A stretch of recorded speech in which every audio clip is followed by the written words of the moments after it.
So, good morning, everyone, and thank you for joining in another wonderful series of Saturday morning sessions, which we fondly call as SMS. So, today we have a young and dynamic speaker from Cochin, C. Padmanathan ji. C. Advocate Padmanathan. He is presently practicing as an advocate.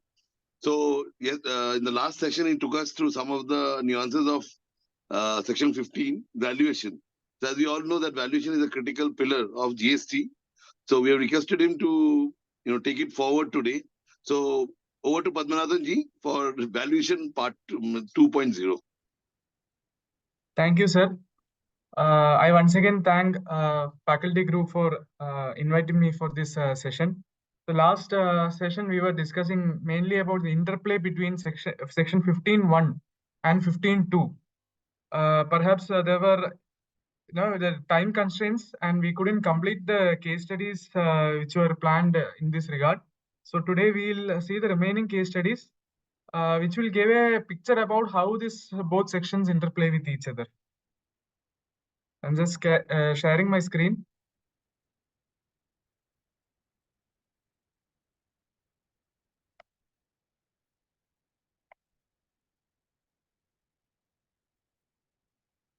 So the second case study, we had done two case studies last time, first and the third one. Today we are going to the second case study. So in this case study, what is happening is that St. Gregorius Cashew Industries, they are delivering, it's a kind of like a job work arrangement, but not fully a job work. So they are delivering raw cashew nuts to the factory of Mr. Anil. So what Mr. Anil does is that he will provide the factory and machinery in a ready condition. That's all he does. All the processing will be done by the St. Gregorius Industries by employing employees of the Mr. Anil. So Mr. Anil will be the employer, but St. Gregorius Cashew Industries will be using them to do the job work. Now salary, everything shall be borne by the St. Gregorius Cashew Industries themselves. Even the electricity charges, water charges, taxes, etc. are all borne by St. Gregorius Industries. Now, for this whole arrangement, St. Gregorius Industries will pay 1.5 rupees per kg to Mr. Anil. So this is the whole situation. The factory is owned by Anil. St. Gregorius is coming there. They are bringing their cashew nuts. They are using the employees of Mr. Anil. They are paying 1.5 rupees to Mr. Anil. They are also paying the wages, salaries, whatever, and the building tax, electricity, water charges, everything to the concerned departments and the employees. So this is the arrangement. So the issue here is the department says that 1.5 rupees is not the sole consideration, and they want to take the open market value. So how they are taking the open market value is that they are going to next or some other processing unit, and what is the job work charges they are taking 5 rupees, for example. They are taking that as the open market value, and they are demanding GST on the open market value, saying that this 1.5 rupees is not the sole consideration. Now the second aspect to it is that whether this will so sole consideration comes in 15.1. So if 15.1 is not satisfied, then we'll have to go to the rule. If we assume that the sole consideration, there is a sole consideration, and that is 1.5, then if you go to 15.2b, 15.2b says that all expenses which the supplier has to bear, but if the recipient is bearing and that's not separately included, then that will be added to the value of supply. So here the salary etc. has to be borne by Mr. Anil actually. All the because the license are in his name, the employees are all his employees or in his payroll. Similarly, the water connection, electricity collection is all in the name of Mr. Anil. So since he is not paying and the recipient is paying and he is not including this in the 1.5, whatever is the charges that is coming, that should be added to this consideration. That is the second view. And is there any other possible view? Can we say that this 1.5 is the only amount on which GST has to be paid? So this is a discussion before us. This is a question before us. I hope the situation is clear. Someone can break the ice and we can have the views and take it forward.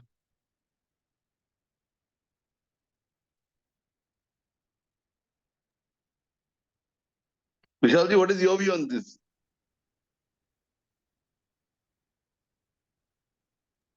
So, Sir, sorry, I wasn't very much connected. But okay, anybody else who wants to share their view? Sir, shall I?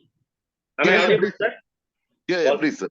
Sir, I am Paul Thanam, sir. Yes, sir. Yeah. Sir, in my view, see, if there is a obligation on cashew industries to bear that expenditure, then only they can go in addition to 1.5 lakh, 1.5 per kg, 1.5 per kg. See, it depends upon the agreement.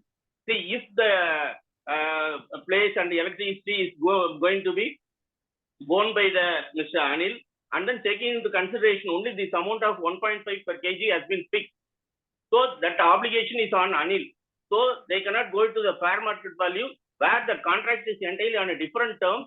That suppose it is 2.5, taking into consideration all the other expenditure. So that cannot be compared, sir. It depends upon the contract, sir. So the erstwhile valuation and the provisions cannot be brought in. This is my opinion, sir. Thank you, sir. Contract is very clear, sir. Anil has to actually bear these expenses, but it is being borne by Sen Gregorius Industries. Because the employees are always remaining on the payroll of Mr. Anil, sir. Yes, For sir. ESI PF purposes, they are always employees of Mr. Anil only. No, the contract is, sir, the rate is fixed depending upon the various items, sir. Correct, Suppose, sir. Various items. See, earlier we had in this valuation provision for work contract. Whatever the material supplied by the contractee has to be included in the value of the contractor, because there was a composition scheme where we have to pay 4% or something like that. So in that situation, to arrive at that gross value, that has to be included. But here, when the contract is specifically specifying this, it has to be borne by Anil, then this rate itself has been fixed, taking into account this only, sir. So there cannot be any addition to 1.5, because and also there cannot be, you cannot compare with the contract can be compared only with the similar valuation or similar method, sir. Here there is a specific, it has to be borne by Anil, then they cannot impute it and then add it to arrive at the value, sir. This is my opinion, sir. Sir, got your point, sir. So what you're basically trying to say is that in 15(2)(b), it says that any amount is liable to pay. Here the liable to pay does not mean the statutory obligation, but the obligation under the contract. Yes. That is the point sir is trying to make. Yeah, I'm right. Yes, sir. You are getting it correct, sir. Okay. So that's correct, sir. Okay. So Thank here, you, though the statutory liability is on Mr. Anil, since the contract has been fixed in such a way that Sen Gregorius Cashew has to pay, 15(2)(b) is not attracted, is what sir is trying to say. Yeah. Yes, sir. Got it, sir. Thank you. Sir, any other views on this? May I? Yes, please. The 1.5 is not the sole consideration. He is paying the additional in terms of electricity bill or the salaries, which is otherwise the obligation of Mr. Anil. There is some indirect benefit which Mr. Anil is getting. Correct. That is in terms of money only. He is paying salaries or expenses or electricity charges, which otherwise he should have paid, no? Yes, sir. So I don't think so. The concept of sole consideration is getting fulfilled here. So should we go to then we have to go to the valuation rules. Right. And the open market value will apply. Right. So open market value, can we take, of course, that is not today's discussion per se, because the valuation rules have to be dealt with another speaker. But can we take the nearest factories, whatever they are valuing, can that be taken as open market value in some situation? There can be a dispute because Can I interfere, please, sir? Sir, can I interfere? Hello? Yes, ma'am, please. See, my thought process goes something like this. See, let us hypothetically say I'm right now Mr. Anil. Okay. I have a factory. I have a plant and machinery. I have human resources. I am supplying everything to the industry. I'm giving my human resources. I'm giving my employees. I'm giving my factory. I'm giving my plant and machinery. Together as a whole sum, I'm giving. For this rendering of these facilities to him, he prepares, he does the cashew work there and he is selling it in his own name. For this, all the expenses connected to this, he is bearing it. So for giving these facilities, he is giving me 1.5 per kg of cashew that is being manufactured in that particular unit. So where does the question of valuation rule arise? Because we will also have to think how the expenses are to be. Will Anil be booking all these employee payment expenses in his books? When the company is paying, when the company is only going to pay it as labor charges or employee expenses, so the expenses are going to be booked only in the books of the company and not in the books of Mr. Anil. As far as me as as a proprietor Anil is concerned, I am offering all these things to him. I am telling you, use my factory, you use my machinery, you use my human resources, but for me, you end of the day, you give me 1.5 per kg. So it is composite in nature. So I mean, this is my point of view in this particular case. So can we say like this? The consideration is what I get or what the supplier is paying, or I mean what the receiver is paying. What I get, no, I get only for me the income out of this entire transaction, or the consideration on this entire transaction of providing all these services to the company is only 1.5 per kg.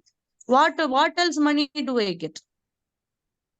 Because we also have to think, see, when we talk in terms of GST, when we are trying to prove certain things, we also have to think of how these expenses are booked and in whose books are these expenses going to be booked. If Anil is going to book them as salary paid to employees or labor charges paid to employees in his books, then our entire stand will be different. But whereas if these employee expenses are going to be booked as expenses in the books of the company, then our stand is entirely different. Because the documentation proof has to be, valuation rules also will have to apply it that way. Supposing if the employee expenses are booked in the books of Anil and only St. George is paying as per the agreement, then I agree with you. 1.5 rupee kg is not the sole consideration. It is also indirectly involved in this. But otherwise, there is a stand which I can take that, okay, I am not booking any of the expenses, only that company is booking, I am getting only 1.5 kg per kg. Is my point of view. Correct me if I am wrong. Ma'am, in that case, the electricity bill and all the employees will be on the payroll of Mr. Anil. Then who is responsible to employees and the electricity board? Is the company or the Mr. Anil? So Anil, it has to be necessarily booked in Anil's books of accounts because the bills will be issued in Anil's name. Correct. So his responsibility or his liability is discharged by somebody else. So even if we say it is a composite supply, then the amount which is paid to the employee or the electricity board will be added in the consideration.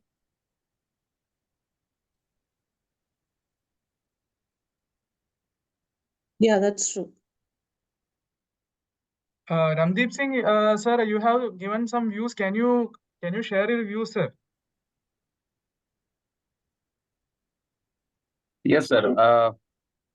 I think it could be considered as a transaction where I am allowing this person to use my immovable property and plant and machinery, and rest all the expenditures is borne by me only. Just like in case of when we rent out a property to somebody else, sometimes it happens that electricity bill comes on the name of original owner itself, but by a contractual arrangement, the liability ultimately gets shifted to the person who is taking the tenant only. In the same way, I feel that it can be considered as a case where I am letting this whole property along with plant and machinery to a person to use it for the purpose of manufacturing activity, and only just because my consideration is coming by way of per piece. That is one way of fixing the consideration, and it could be considered. There cannot be a question of, considered to be question of valuation only. That's my humble view. Sir, your view? Sir, one more thought process in this particular area. Can we consider this as being 1.5 per kg and all other expenses which was actually met by the company, which has been reimbursed to Anil on the basis of the pure agent basis? And again, I'll stick to the value of being just 1.5 in this case, provided I understand there is no margin comes in this. possible Sorry. view, sir. But what about the employees, sir? Can you say that there is a pure agency for the? I understand as respect to water bill and electricity charges. Perfect, sir. What about the salary part of it, sir? Padmanathan ji, after sir. hearing out Ramandeep Bhai, Yes, sir. I too am now having a second thought. So my Yes, sir. question to you is, in the facts of your case, Yes, what sir. is exactly agreed between the industry and Mr. Anil as to what Mr. Anil is going to provide to the industry? Because Sir, earlier, I think I was also interpreting it on the lines that it is the manufacturing charges. But after hearing out Ramandeep Bhai, I also feel the main supply by Mr. Anil is only of his premises or of his facility. And even though the consideration is 1.5 per kg, which is a variable component that I don't think should make a problem. Yes, sir. Even I feel the same thing, sir. It goes in line with Circular 199, which talks about hosting charges made for the IT infrastructure. It is not renting of immovable property alone, it is a hosting services. So here is a set of services along with all the facilities made together. Sir, in that case, are you saying that only 1.5 will be the consideration? Provided actuals are all reimbursed in the actual basis, sir. Provided if you are able to prove that all the other considerations are received, it's not consideration, it's only received on pure agency basis. So what about the salary part of it? Will that will Ramandeep Singh, sir? There is the second question here. So what about the salary? Will it be treated as a separate supply now? Will that becomes a manpower supply service also?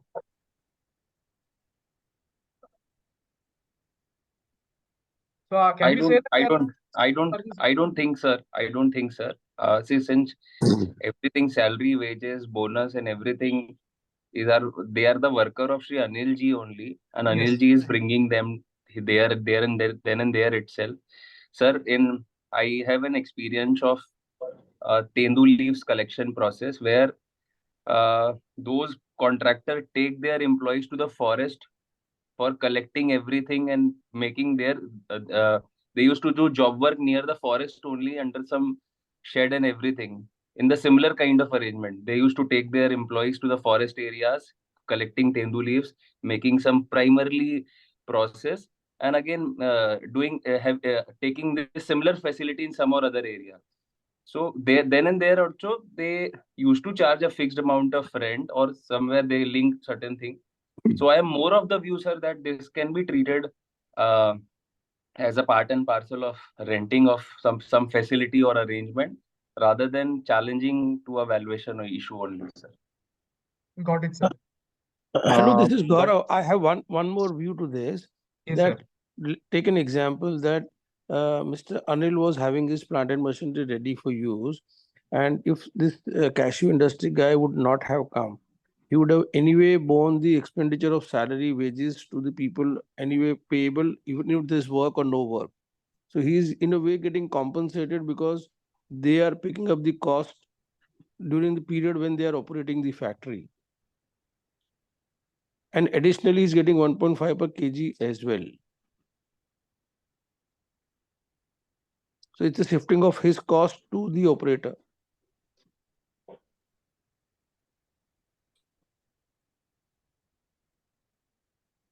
So your view is that it should be added to the value of this 1.5. Yeah. Because there is an expenditure which Mr. Anil would have borne, which has now been taken care of by the St. Gregorius cashew industry people.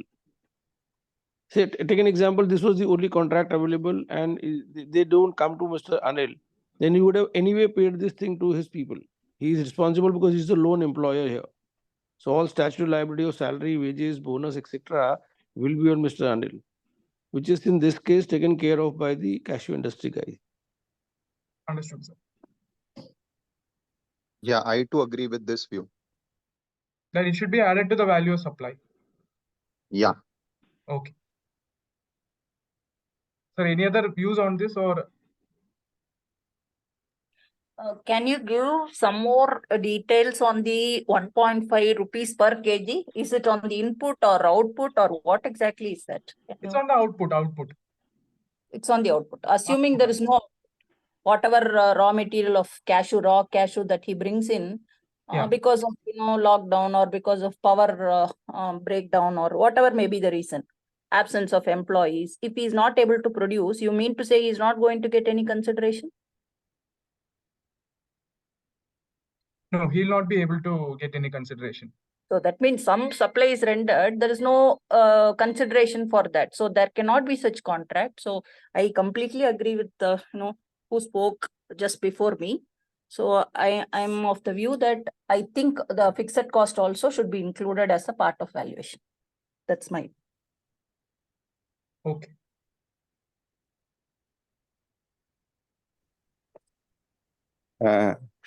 Just a thought. If we add the fixed cost as a part of the valuation, so we are saying that it is renting services of the machinery. Would it make it as, see, this is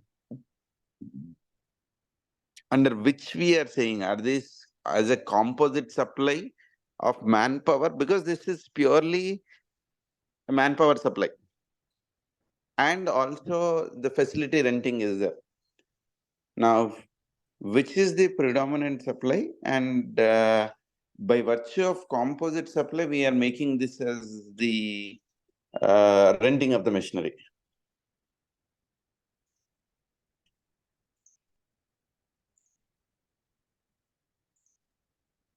Or know, sir, it's a clear mixed supply.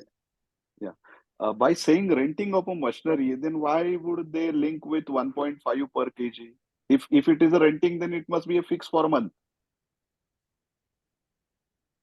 No, irrespective of usage. my consideration can also be a variable consideration, no? Because basis the usage of that, I can the consideration for the supply can be fixed in any form, no? Can be fixed, can be variable. Agree, sir. But for a month, I have not utilized that machine. So is it like that Mr. Anil will not get anything? Yeah. And so one more point here, if Mr. Anil is just giving plant and machinery, the plant and machinery will not operate by itself. They need manpower to operate the machine, which he is also providing, cost of which is getting picked up by the industry. So we can't ignore that cost. Agreed. So the question that is, when you use manpower, then it is beyond renting, no? So there's a supply of manpower, which is another supply. Agree, sir. So not only renting, it's a composite thing in a way. The question is it composite or no mixed supply? It's a mixed supply.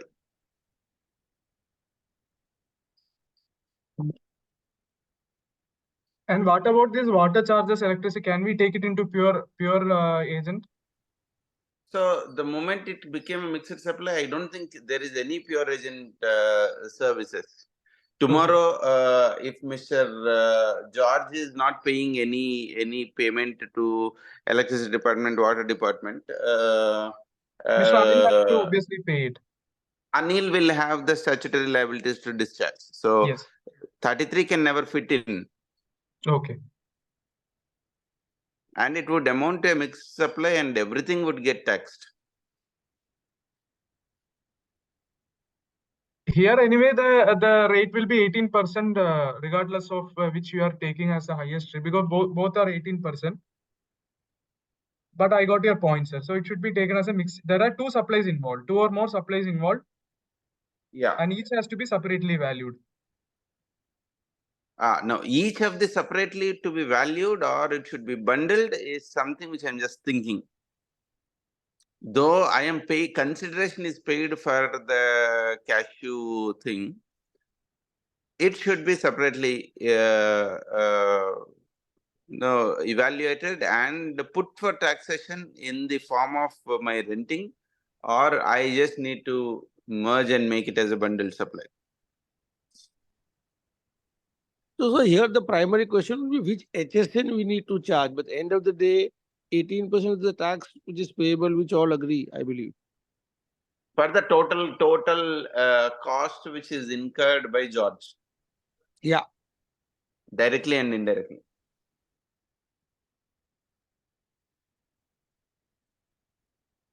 What I understand from the case study, basically it is provision of facility to manufacture.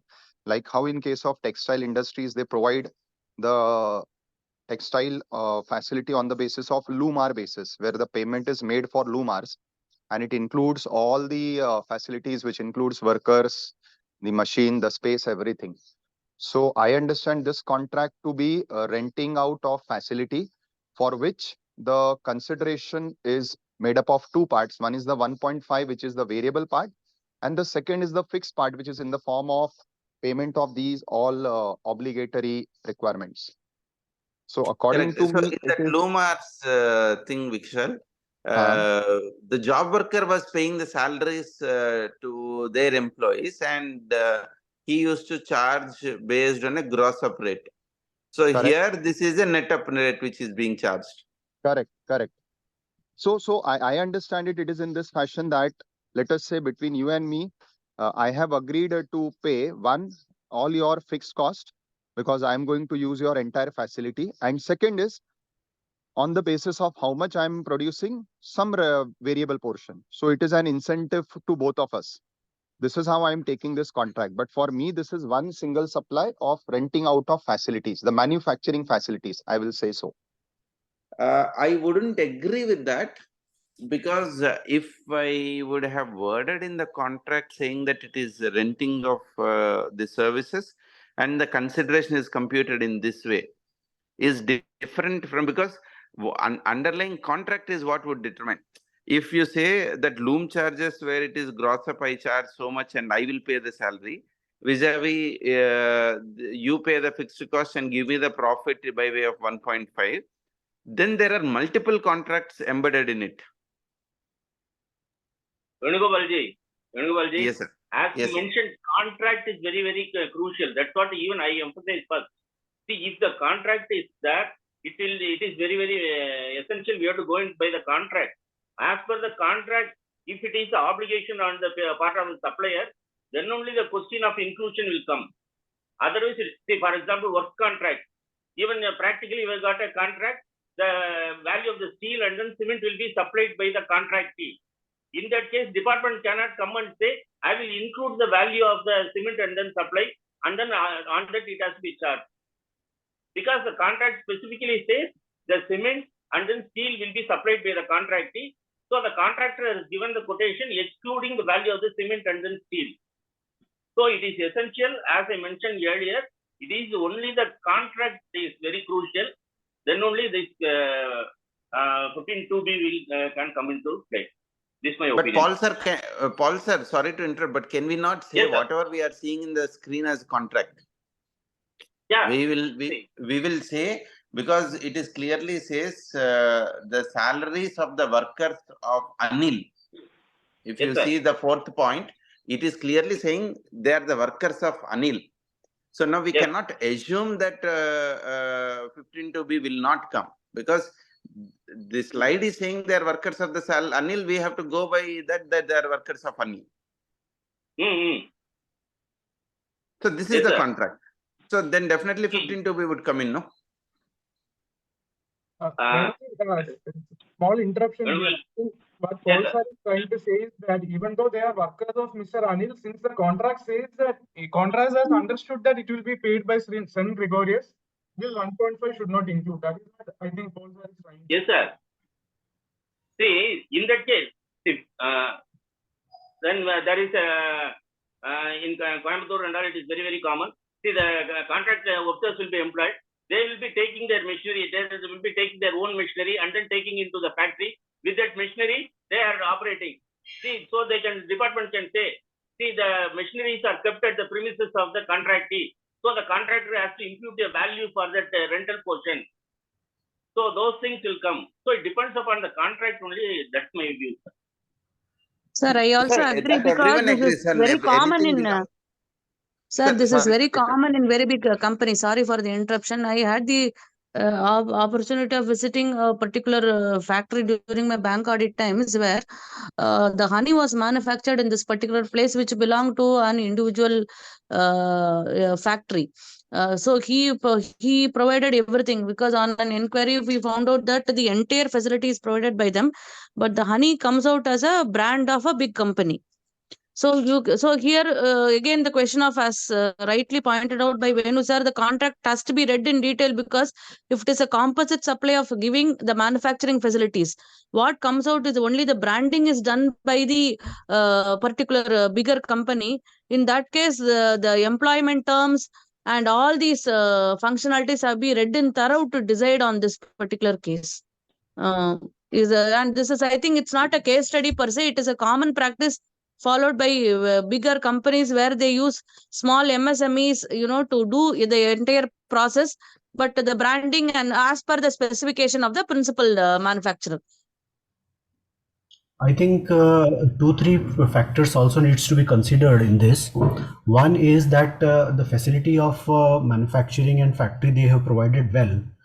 So far as the employees part of concern, suppose there is a lean period in which the cashew industry would not require so much of the employees or number of employees, they would require a less number of employees.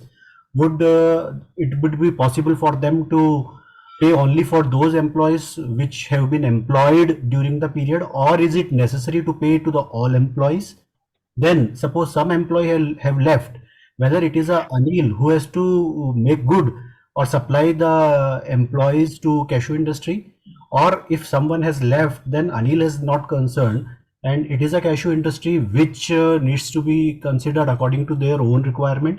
I think all these points are necessary for deciding whether it is a supply of manpower or not. Got it, sir. So assuming that Anil has to provide the employees, make good the employees if there is a shortage, then can we say that there is a supply of manpower as well? The other point which I think we have to consider is whether it is a reimbursement of salary by cashew industries to Anil, or whether it is directly payment of salary by the cashew industries to Anil's workers. I think it should be reimbursement, in which case the onus is on Anil to maintain the workers, and they only reimburse cashew industries. Padmanabhan, I would like to embark on the view that it is a mere facilitation service. I have my viewpoint. Why I say this is, see, I understand there are more than one element in this case study. And they are so intertwined, they are inextricably linked. The point is, before getting into the concept of composite and mixed, that is, whether it involves multiple supply, or we have to see the entire activity as one single supply. This guidance, I would say, it is lacking in Indian GST law. As a result, I would like to canvas with you based on HMRC's approach in ECJ's context, where they have held that if there are more than one elements, and the more than one elements are so inextricably linked, such that they are working together to give one single result to it, then it is to be viewed as a one single supply, not as an element of multiple supplies. Again, I repeat, HMRC's general approach towards deciding whether it is a single supply or a composite supply. First of all, why should I enter into this HMRC's approach? Because Indian GST law is lacking. It has gone into the aspects of what? How to say whether it is a natural bundling has happened or not. Those discussions are present. But the point is, where there are more than one element in a transaction, should all the elements are working together to produce one single result, or are they recognize the recognition by themselves, or they deserve such recognition as multiple supplies or not? That aspect of discussion, I don't think it is present in Indian GST law. So I would like to, as a result, I would like to go into HMRC's approach, where it has been clearly stated that transactions of more than one element is that they are likely to be a single supply in majority of situations, because most of the elements of transaction are either ancillary to dominant element, or they are working together to create a whole. So the point here is, this entire salary, wages, all these, as what Vishalji said, I would like to subscribe that. The entire activity of everything is being done to facilitate the manufacture. So we should not enter into the concept of whether the bundling is done or not. It should be viewed as all these elements are combined to produce a one single supply, which is in nature of facilitating the manufacturing activity. And therefore, this should be treated as a one single supply is what the view I would like to canvas here. So Ashwin, whether we have to take only 1.5 or we have to include the salary, etc., also to this whatever the value. My point is whether it is a multiple supply or not. I am restricting to my conclusion that it is a single supply. Now the No, but Ashwinji, then I think the very purpose of composite supply that will only fail, no? Yes, sir. Correct. See, what you have said as per the HRMC. Sorry, yes, sir. Yeah. Sir, sorry. Yeah. So what you are saying, essentially what the ECJ orders that you have said, or the approach that you have, general approach that you have said, that is essentially in line with what composite supply is saying, where there is a principal supply, which is a dominant supply, and then ancillary supply. That is what, sir. Before getting into the periphery of whether it involves all the elements in an activity, should it deserve that recognition as separate elements of supply, or they are so working together, they are linked inextricably together, such that they should be viewed as a one single activity. My point is, the entire process essentially they are dependent on each other, then they are one activity. Yes, these things are working together to produce one single activity, which I would say, yeah, that's what. Yeah. Facilitating. So for that activity, the consideration is 1.5. I would like to conclude in that. As simple. So you are trying to say that salary of wages bonus need not be added. All these things need not be added. Yes. Okay. So I think, yeah. So Padmaji, if you can draw a final conclusion on this, as per the views you have got from the group members. Yes, sir. Yeah, exactly. Yes. Yeah.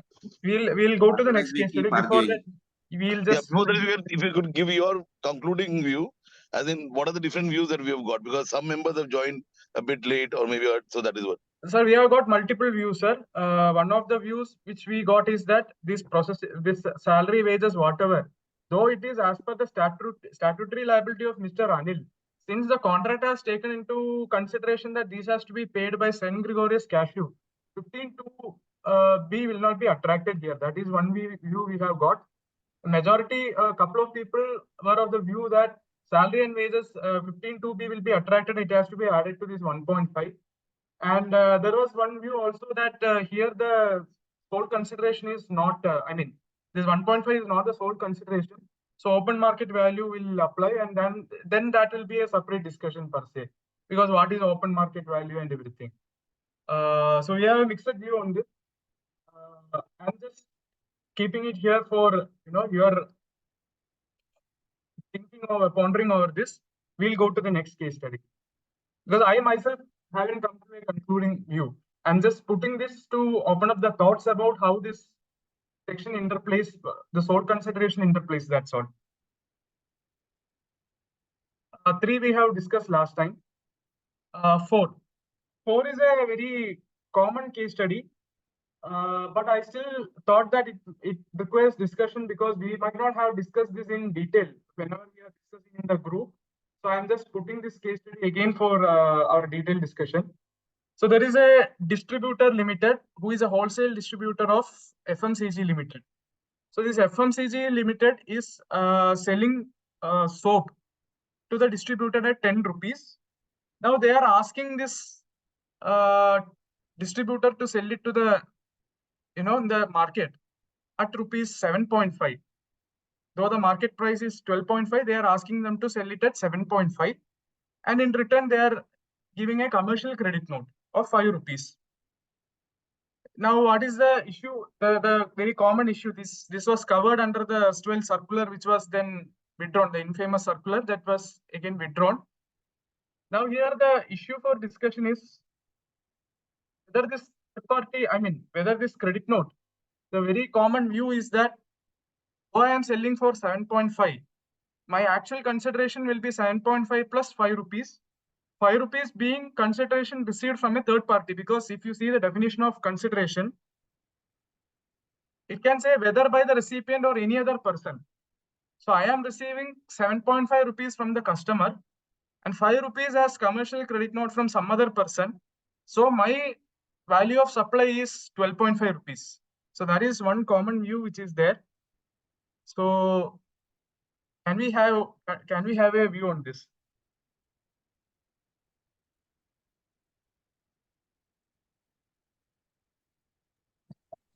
See, I would like to add one point here. Yeah. Is the question whether it is a recipient has received, sorry, the supplier has received some consideration from the customers and some from the supplier, we cannot directly say. The timing of credit note and contract would also matter here. Assuming the goods which I have received is of low quality and will not move in the market, then automatically I am asking the supplier to take it back. He says, okay, fine, I will give you a credit note. So you go and sell it as a reduced price. Now, if the credit note is issued immediately after the supply is made, then the value of my purchases is reducing, then it cannot be added to the value of sale. But if the credit note is issued basis the quantity which I have sold, that is the post my sales, that is the basis for which my credit note is being issued, then it is I am making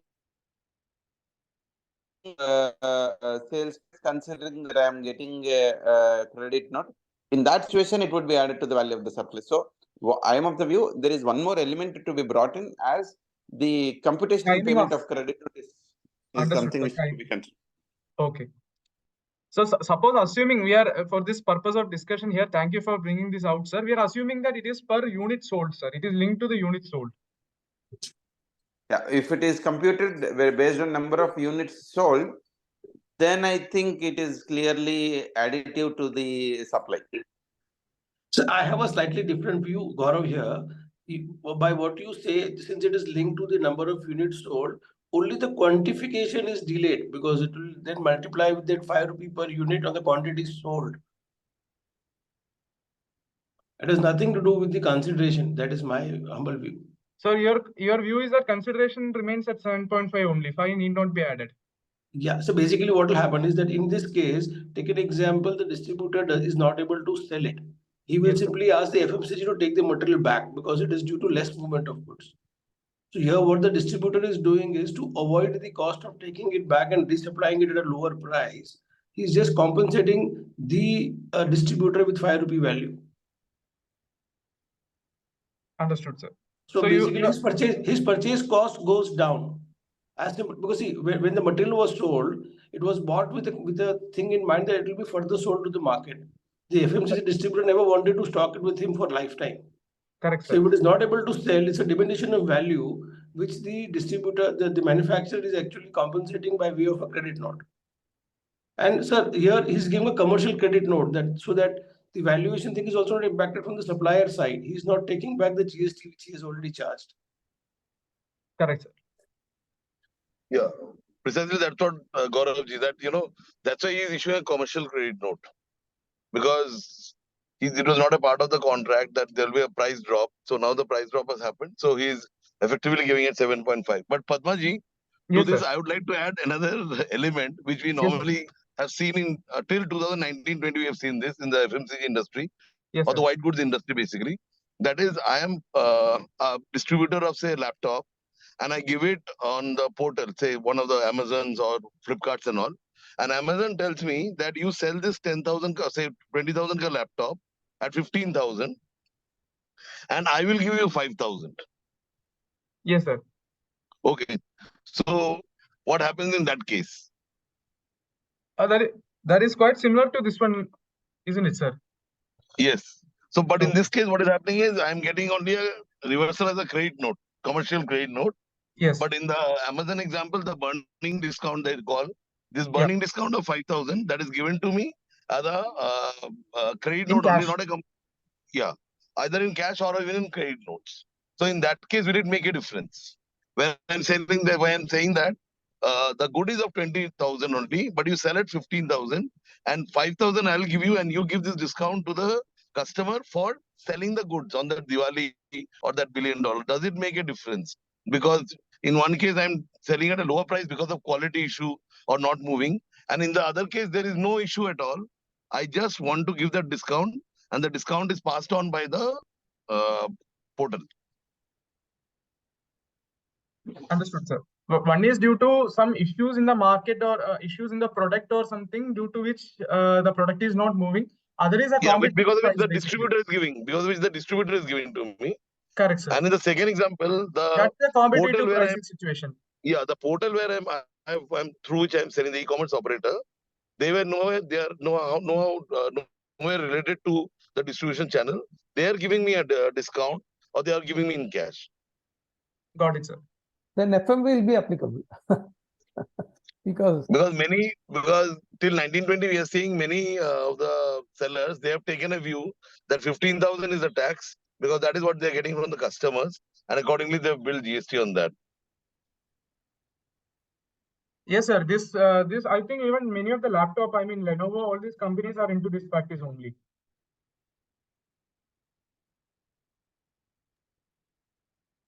So anybody, if you have a view like on this, like whether it only for commercial credit notes, where it's because of quality, we can say that the consideration is 7.5. If it's for any other purpose, then it needs to go to 12.5. Arup, yeah, good morning, Gurjeet here. Good morning, sir. Good morning, sir. Arup, the example which you are taking, it is of course adding to this discussion, but say the Amazon or Flipkart, they wish to promote their website, the department will consider it as a separate supply.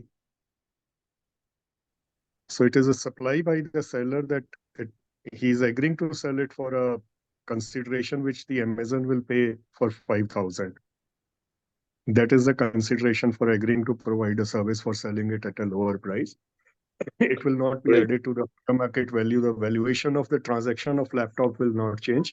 That 5,000 will go to this. Wherever we are talking about the deterioration in quality, etc., in GST law itself, they have an option to reduce the taxable value, which they are not reducing by issuing a commercial credit note. Right. That option is there, but they are not reducing that in the given case study which Padmanathan sir has shared here. So they are not. They have chosen not to reduce the taxable value, but to give this. So the entire controversy is around this only. Say when you added the example of a third party like Amazon or Flipkart, so that becomes that will be tended to be taken towards a separate supply. Now, when this in the given case study, when the actual supplier itself is giving a commercial credit note, whether they will be taking it again as a separate supply or to be added as a part of consideration received from somewhere, or not to have any impact on GST. So the last option, not to have any impact on this transaction of 5 rupees, the amount received by the seller, that there shouldn't be any tax, that would be to get it to be decided in that manner would be a very tough situation. The tendency would be to either consider it as a separate supply or to add it to the value as a consideration received or a subsidy received or whatever it is. So it will tend towards that. These things need to be settled, but as of now, this would be my view. Okay. So there's one more point that we need to take into consideration here is that when the initial supply from FMCG to distributor happened, GST was paid by them on 10 rupee value. Now they are giving a commercial credit note to offset the loss of the distributor. When they sell it at 7.5 to the customer, it will end up accumulation of 2.5 GST on the 2.5 with the distributor. So playing the devil's advocate, but would the famous fiat judgment kick in, and they may disallow that accumulation?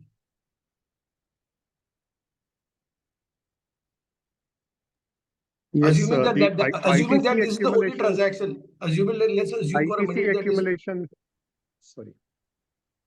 ITC is getting accumulated at that point. Because taxable supply is not being reduced. Though directly refund of that is not allowed, but if it is induced by someone, the person who is getting the ITC accumulated, he can very well adjusted against other supplies that I accumulated ITC. These were the reasons why that circular was withdrawn. I think I don't know exact the reasons, but these sort of this instead of the policy making that decision, they have let it maybe settled later because of these aspects involved. Good morning, everybody, sir. Suresh Malhotra from Jammu. Sir, I think in ready-made garments stores, this is a common practice when suppliers tell the store to sell the goods at 50% discount, and in that case also credit note is issued to them. So the same scenario will come here also in this example like this of soap. There is no quality deterioration. It's only there is a policy of the company. Then they say that sell it at 50% discount. Supposing a material was purchased at ₹100, and no, they tell them to sell at 75 rupees. And by giving financial credit note, so the same. This is a huge market is doing like this. So they will also be claiming GST on that, then, sir.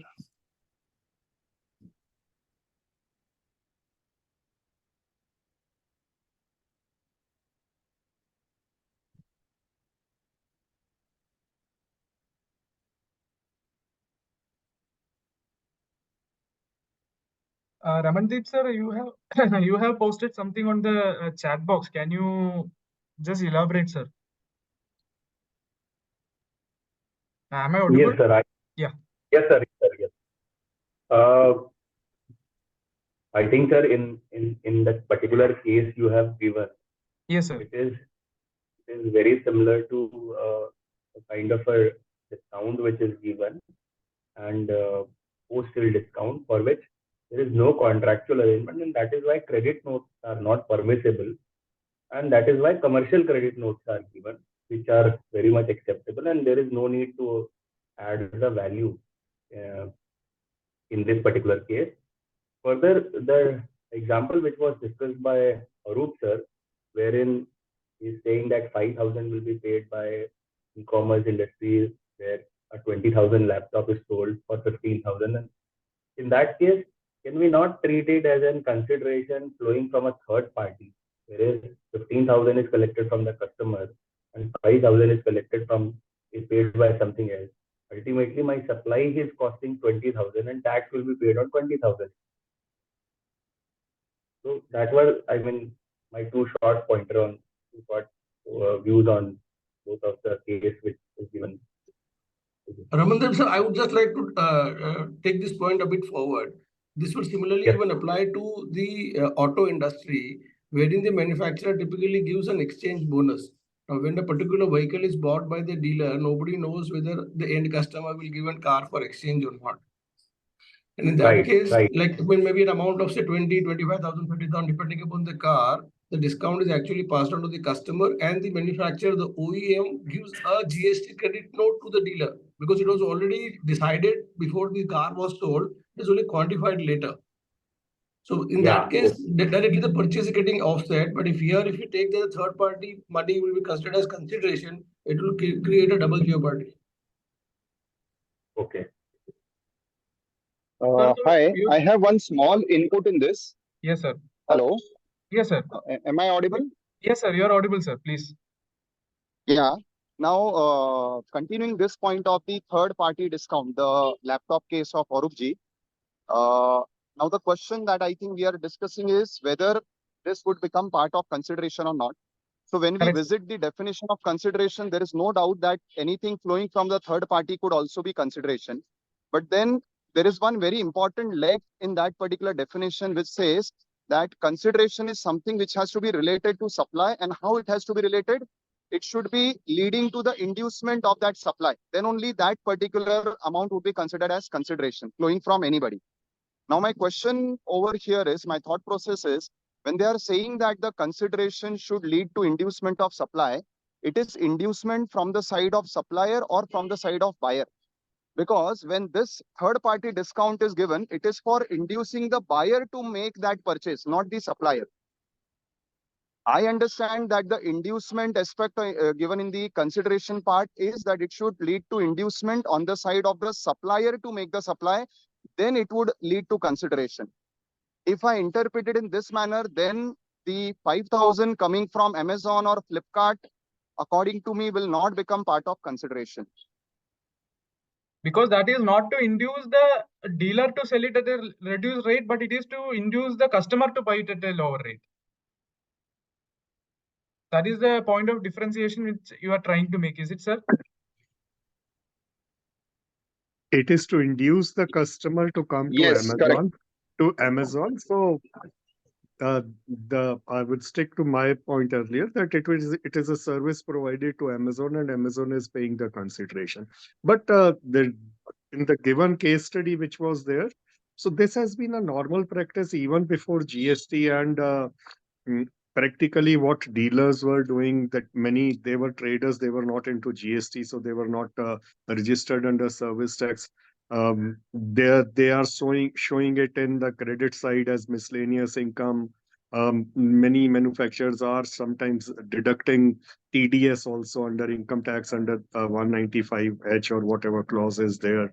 And there were situations in service tax where service tax authorities attempted to charge it as services or sales promotion. It was considered like that. So there were those things earlier also. Normally, say if the laptop and providing in the Amazon example, I'm coming back there. If the tax rate of the product and the services is the same, then from the department side, from the revenue side, there won't be much arguments. But like in the automobile example given by one of the colleagues, so there the tax rate difference is there higher. The Even on automobiles are at cement industry. yes. So to wherever the tax differential is more than the revenue will contend towards that, and we from our side will have to make contentions on other manner that no, it is a separate service. Then we will argue that it is not a consideration, not a subsidy, nothing received, or at the minimum that it is part of the same value. Sorry, not the same value. If we make it the same value, then it will become at a higher rate. We will say it is a separate supply. That will be the last resort from the taxpayer side. But like I said, these things need to be resolved by and by. The multiple aspects we need to know so that whenever the situation comes up, we can start arguing and presenting like that. To reach the conclusions may not be possible here, but different aspects we should, of course, get to know. I hope that is the purpose of these SMS we are having. Yes, sir. Sir, good morning, everyone. Can I tell, sir? This is Bala from Tamil Nadu, sir.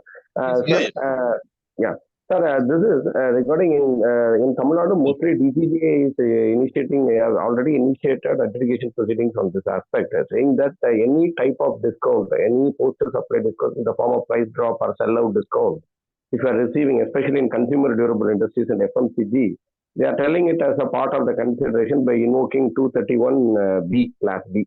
So here, so my viewpoint is generally in FMCG, I want to tell, and also consumer durables, the price at which the dealer has to sell it to the customer is at the right is vested with the manufacturer. So what they are doing, they are selling through their own software. For example, I am dealing a product in FMCG. 1 lakh kg of product is with me as I am a dealer. So if I have to sell it at 10 rupees, and if they are reducing it to 9.5, I have to sell it at only at 9.5. So in my humble opinion, the valuation of supply will come only after the supply has happened. So as far as if I am getting the discount as opposed to supply discount for entire 1 lakh kg of stock, whatever with me, if I am getting reduced to 50 rupees, so I am getting some 50,000 rupees from my manufacturer as a post-supplied discount. For that, this is not a supply from my side. This is a supply of my manufacturer. So he is reducing his outward supply, since for which he has not reduced his output tax. So there is no need for me to reduce the input tax credit. But in the other side, if there is an agreement with my manufacturer that whatever the quantity I am selling, after selling that quantity as a sellout discount for the number of quantity I have sold, if I am getting it from my manufacturer, then automatically our valuation provisions will apply in my hands. So this is my humble view, sir, but mostly in Tamil Nadu, they are trying to pull it as all discount received in the form of financial credit note from the recipient point of view, that is the dealer point of view. They are treating it as a consideration. But the trigger here is who has done the supply. As far as I'm doing the supply and getting it from compensating it from my manufacturer, then I am liable. So that linkage has to be proved by the department. That it will be a very difficult scenario from the practical aspect. So this is my humble view, sir. You can confirm, sir. Thank you. Yes, sir. Sir, we'll take this as the last view, sir. It's already 10 o'clock. So I think I have one more case study left, which we'll discuss if the group permits me, we can discuss in the next SMS along with some issues on discount as well. So with this, we can wind up today's SMS. I hand over to Arup Da. Thank you, Padmanathan. And firstly, I'm very happy, though these case laws are very simple and lucid. It's making us think and interact. So you are doing an excellent job for making us to bring different interpretations, and we'll continue to the next week. Arupji, anything you want to say? Only one thing I want to share. Just second. Yeah. So is my camera on? No. Yes, sir. Oh, okay. Two hosts are together. Arupji, good to have you. So I think Padmaji, thank you so much, and thanks to everybody for joining in. We are having such fruitful discussions that RPG said that he missed it today because of his preparations he had to make for the session that he's having. So thank you very much. And like this, let us just keep on meeting, even if it's like 25 people. It doesn't matter how many people are there. The kind of ideas that you're having, that is amazing. Thank you very much. Thank you, sir. Thank you. Thank you. Wonderful session. Padmanathan, sir, you have to end the meeting. Yes, sir. Thank you, sir. Thank you all. Thank you all. Thank you, everyone. Yeah. Bye.